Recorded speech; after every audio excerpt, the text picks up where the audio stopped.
بیان تو جو میں نے قرآن کی آیت پڑھی اس پر ہی کروں گا، لیکن اس سے پہلے ایک چھوٹی سی بات پارسل کرنا چاہتا ہوں۔ جو وائز ہوتا ہے اس کا کام یہ ہوتا ہے کہ جو چیز بھی سوسائٹی میں نظر آئے جو غلط ہے تو فوراً اس کو بتائے کہ یہ غلط ہے، یہ نہیں ہونا چاہیے۔ میرے اب سفر چونکہ بہت زیادہ ہو رہے ہیں، ایک چیز پر پہلے بھی میں بیان کر چکا ہوں۔ دیکھیں، رسول اللہ صلی اللہ علیہ وسلم نے فرمایا المسلم من سلم المسلمون من لسانہ و یدہ، کہ مسلمان وہ ہے جس کی زبان اور ہاتھ کے شر سے دوسرے مسلمان محفوظ رہیں۔ آواز سب کو صاف آ رہی ہے پیچھے؟ جی ہاں، صاف آواز نہیں ہے جی، سائڈ تو ہے ہی نہیں۔ ادھر آ رہی ہے آواز؟ ادھر نہیں آ رہی تھی، مجھے خود نہیں آ رہی تو آپ کو کہاں سے آ رہی ہو؟ آواز گونج رہی ہے میرے کانوں میں۔ تو آپ صلی اللہ علیہ وسلم نے ارشاد فرمایا کہ مسلمان وہ ہے جس کی زبان اور ہاتھ کے شر سے دوسرے مسلمان محفوظ رہیں۔ ہم بہت دفعہ ایسا کرتے ہیں کہ جب بھی کوئی حدیث ہم سنتے ہیں تو ہم اپنے مطلب کے حساب سے اسے ڈھالتے ہیں، اپنے کلچر کے حساب سے اسے ڈھالتے ہیں، یہ نہیں دیکھتے کہ حدیث کا منشا کیا ہے، حدیث کا اصل مفہوم کیا ہے۔ میں اکثر ایک مثال دیتا ہوں اس کی۔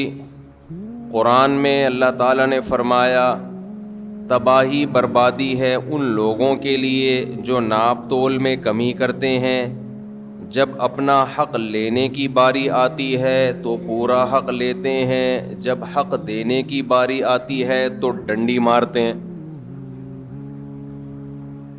فوراً ہمارا دماغ جائے گا پیاز ٹماٹر والوں کی طرف، اپنی طرف کسی کا دماغ بولو نہیں جائے گا۔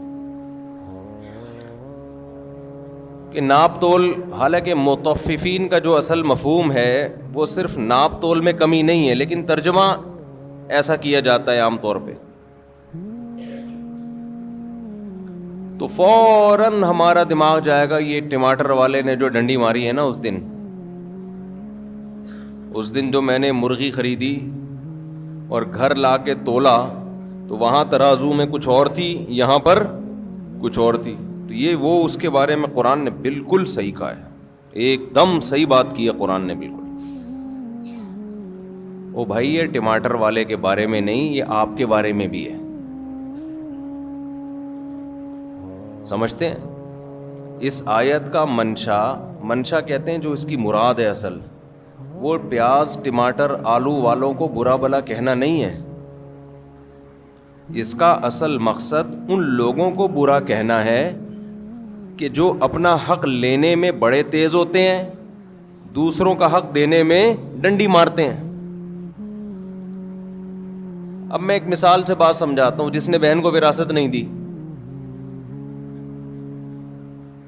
اپنی وراثت تو لے لی اس نے ابا سے، جب دینے کا وقت آیا کہ جب تم نے ابا سے کیوں لیے، اسلام کا سہارا لے کے لیے نا بھائی، غیر مسلموں کے ہاں ابا وصیت کریں گے تو آپ کو ملے گی، ادروائز وہ آپ کو نہیں ملتی۔ اسلام میں یہ ہے کہ ابا نے وصیت کی ہو یا نہیں کی ہو، بلکہ غلط وصیت بھی کر دی نا کہ میرے بیٹے کو نہ ملے، پھر بھی کس کو ملے گی؟ بیٹے کو ملے گی۔ یہاں جتنا لبرل طبقہ ہے نا سارا اسلام قبول کر لیتا ہے ایسے موقع پہ۔ یہاں ہمارا جتنا لبرل طبقہ ہے نا جو اسلام کو نہیں مانتا، وراثت لینے میں سارے اپنے آپ کو کیا شو کرتے ہیں کورٹ میں کہ میں مسلم ہوں۔ اب جس اسلام کا سہارا لے کے آپ نے وراثت لے لی، مفتیوں سے فتویٰ لے لیا کہ جی میرا حصہ کتنا بنتا ہے، مفتی صاحب نے بتا دیا جی 1 کروڑ آپ کا بنتا ہے، بہن کا کتنا بنتا ہے جی؟ 50 کروڑ بنتا ہے. یہاں تک فتویٰ لیا جائے گا بس. اگلا فتویٰ یہ لینا تھا کہ بہن کو میں کب دوں, کیا فوراً دینا لازم ہے میرے اوپر؟ اکثر ہم نے دیکھا یہ والا فتویٰ لوگ نہیں لے رہے ہوتے. تو فوراً دینا لازم ہے نا اس کو. اب گھر تو بکے گا 20 سال کے بعد, تو 20 سال تک تو اس کو وہ تو بڈھی ہو جائے گی. آپ بہن کو بولیں گے کہ تم 20 سال بعد بڈھی ہو جاؤ گی, تو وہ مانے گی نہیں, مانے گی نہیں کہ میں 20 سال بعد بڈھی ہو جائیں گی, کیونکہ خواتین یہ بات نہیں مانتی. 40 سال بھی گزر جائیں تو وہ یہ نہیں مانتی کہ ہم بوڑھے ہوں گے, لیکن ہوگی تو نا بہرحال 20 نہیں تو 30 سال کے بعد. تو بڑھاپے میں جب آپ اس کو وراثت دیں گے تو اس کا کیا کرنا ہے اس نے؟ وہ تو بچوں کے کام آئے گی نا. اس بچوں کے لیے تو شریعت نے اس کے مرنے کے بعد وراثت رکھی ہے. پھر اس کے بچوں کو ملے گی جب وہ بوڑھے ہو جائیں گے, پھر ان کے بچوں کو ملے گی جب وہ, تو فائدہ کون اٹھائے گا بھائی اس سے؟ تو ہمارے ہاں ایک بہت بڑا طبقہ ایسا ہے جو اپنا حق لینے میں کس کا سہارا لیتا ہے؟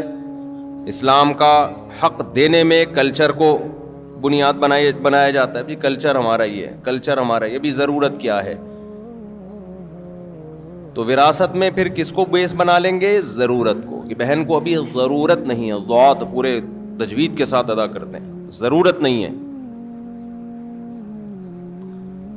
ایک اور مثال دے دیتا ہوں. یہ مثال انٹیوں میں پائی جاتی ہے. خواتین کو شکایت ہوتی ہے, بھائی میاں جو ہے ہمارے حقوق ادا نہیں کر رہا. بالکل صحیح شکایت ہے. اگر وہ خرچہ نہیں دے رہا ہے, نان نفقہ نہیں اٹھا رہا ہے, جیسا خود پہنے ویسا اپنی زوجہ کو پہنائے, یعنی ویسا کا مطلب جس اسٹینڈرڈ کا لباس خود پہنتا ہے اسی اسٹینڈرڈ کا, بولو نا, اب بول نہیں رہے, دیکھا نا اپنے خلاف بات جا رہی ہے. بیگم کو وہی اسٹینڈرڈ. جی جی جی جی جی خیال کا لفظ نا مبہم ہے. وہ ہر آدمی کہتا ہے میں تو خیال کرتا ہوں, تو اس لیے میں خیال کو نہیں, پوری تھوڑی ڈیٹیل بتاتا ہوں. جس اسٹینڈرڈ کا خود کھاتا ہے اسی اسٹینڈرڈ کا زوجہ کو کھلائے. ایسا نہیں ہے کہ خود پیزے برگر پھوڑ رہا ہے جا کے اور اس کو مسور کی دال پہ ٹرکھایا ہوا ہے. تو یہ سارا اسٹینڈرڈ, اس کا جو لیونگ اسٹینڈرڈ ہے وہ آپ کے لیول کا ہونا چاہیے, جو آپ کا اسٹینڈرڈ ہے. تو یہ ذمہ داری کس نے لگائی ہے بھائی؟ بولو نا. اسلام نے, اہل مغرب نے یہ ذمہ داری مرد پہ نہیں لگائی ہے. ہماری خواتین شکایتیں کرتی ہیں کہ میاں حقوق ادا نہیں کر رہا, یہ نہیں کر رہا, وہ نہیں کر رہا. بالکل صحیح ہے بھائی, اس کے باپ کو بھی کرنا پڑے گا. یعنی اس کے باپ کا مطلب یہ نہیں کہ اس کے باپ کو, اسی آدمی کو پیار سے اس کا باپ کہا جاتا ہے اردو میں. آج ہر آدمی اپنا باپ خود ہی ہے نا آج کل. لیکن یہی انٹیاں جب شوہر ان سے کہتا ہے کہ آپ میری مرضی کے بغیر گھر سے مت نکلو, بیگم جب کہیں جاؤ تو مجھ سے پرمیشن لو. صرف اطلاع دینا کافی نہیں ہے, شوہر کی پرمیشن کا ہونا ضروری. اسلام عورت کو باؤنڈ کرتا ہے کہ جب اس کی شادی ہو گئی ہے. اب آپ کہو گے مصعب کیا قومی ترانے سنانے لگ گئے ہیں؟ میں تھکا ہوا ہوں بھائی, میں ابھی سفر سے آیا ہوں. رات میرا بیان تھا اتنا لمبا پنجاب میں, تو جب میرا بہت زیادہ لمبا بیان تھا, رات بھر سویا نہیں, پھر صبح کی فلائٹ تھی, تو پھر یہ سر لگانا پڑتا ہے تاکہ میں بولتا رہوں, سمجھ رہے. تو انٹیاں جو ہیں وہ شکایت کرتی ہیں میاؤں کی کہ یہ ہم پہ روب جماتے ہیں. ان کو کیوں بتائیں ہم باہر جانے سے پہلے؟ کیا الٹی باتیں بھی شروع ہو جاتی ہیں. کیا میں کوئی فلم دیکھنے جا رہی ہوں؟ بعض دفعہ میاں کو محبت اتنی ہوتی ہے, بیگم کہیں جا رہی ہوتی ہے. ونس اپون اے ٹائم ایسا ہوا کرتا تھا, اب تو اس طرح آج کل اس طرح کی اطلاعات آ نہیں رہی ہیں. میاں کہہ دیتا ہے کہ آپ نہیں جائیں, میں ابھی گھر میں ہوں, میں چاہتا ہوں کہ آپ گھر میں رہیں. بیگم کہنی نہیں, میں اپنی اماں کے جا رہی ہوں یا کہیں بھی جا رہی ہوں. تو اسلام ایسے موقع پہ بیگم کو سپورٹ کرتا ہے یا میاں کو؟ میاں کو. سمجھتے ہو کہ نہیں سمجھتے؟ یہاں خواتین کہتی ہیں کیوں بھائی ہم کوئی غلام ہیں؟ کل میں نے رات ایک پنجاب میں ایک بہت بڑے بورڈ پہ دیکھا ہم کوئی غلام ہیں, تو خواتین نے بھی یہ لفظ سیکھ لیا ہے ہم کوئی غلام ہیں جو ہم بتا کے جائیں. ہے بھائی, ہم کیوں بتائیں کسی کو؟ تم کون ہوتے ہو پوچھنے والے؟ پھر ہر وقت کی پابندیاں لگائی ہوئی ہیں میرے اوپر, ہر وقت کی پابندیاں. ٹھیک ہے, یہ غیر اخلاقی حرکت ہے, ہر وقت کی پابندی. لیکن بہرحال عورت کو کیا حکم دیا جائے گا کہ وہ اس معاملے میں شوہر کی اطاعت کرے. آج کل جیسے مردوں نے حقوق ادا کرنا چھوڑ دیے تو خواتین بھی بہت ساری لبرل ہوتی جا رہی ہیں, وہ میاں کو بتانا ضروری نہیں سمجھتی.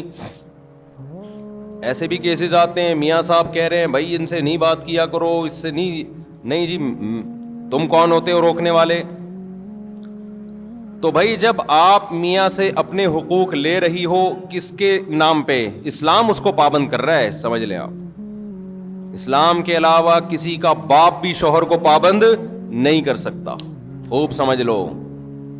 اور اسلام کی پابندی اگر نہ ہو تو کوئی بھی زوجہ کے حقوق ادا نہیں کرے گا, قانون کروا ہی نہیں سکتا. پھر یہ ٹاپک چینج ہو رہا ہے, کیا کریں یار. میں خواتین کو بتا رہا ہوں اسلام کی قدر کرو. یہ جو میاں پاکستان میں اور اسلامی ملکوں میں میاں جو خرچہ کرتے ہیں نا بیگموں کے اوپر, جو حقوق ادا کرتے ہیں, یہ اسلام کی وجہ سے کرتے ہیں, یہ گورنمنٹ کے لا کی وجہ سے نہیں کرتے. لا میں اتنی طاقت نہیں ہے کہ حقوق ادا کروا دے. گوروں نے کتنے زبردست لا بنا کے مسلط کیے, انہوں نے بھی بالآخر ہتھیار ڈال دیے کہ بھئی قانون کے ذریعے شوہر عورت کے حقوق ادا کرے, یہ پاسبل نہیں ہے.